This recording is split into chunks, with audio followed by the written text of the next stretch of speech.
pulvérisé au sein d'un territoire qui était complètement hostile efforts aux OGM. pour ne pas mettre 10. Je donne ici quelques exemples Pour ne pas en de mettre cette 10. hostilité.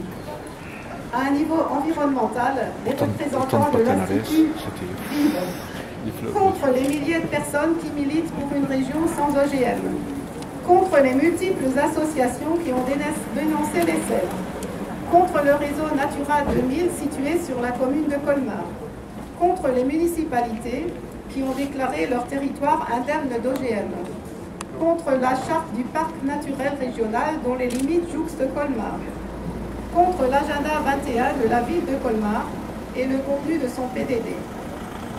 L'INRA vit donc essentiellement ici contre la notion pédagogique de biodiversité. À un niveau socio-économique, l'INRA de Colmar vit contre les syndicats et professionnels qui se méfient depuis le début des OGM, contre les vignerons et les commerciaux qui valorisent depuis plus de 50 ans les produits du terroir, depuis plus de 500 ans, oui.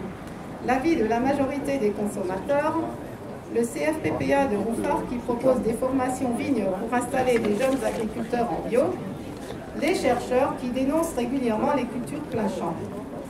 En un mot, l'INRA de Colmar vit surtout contre les lanceurs d'alerte. Au bout du compte, tous ces régulateurs de la décision locale n'auront été pour les chercheurs de Colmar que des chiens qui aboient lorsqu'ils ont tenté de faire passer en force leur caravane du tout génétique.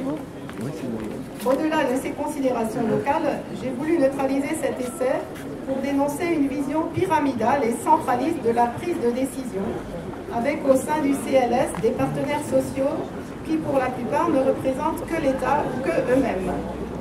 En plein Grenelle de l'environnement, en plein processus de décentralisation, cet essai m'est apparu comme une provocation délibérée vers les groupes qui défendent une approche régulée et écologique de l'agriculture. J'assume donc le fait d'avoir dénoncé publiquement par cet acte la présence des OGM dans ce segment de la filière viticole. Voilà.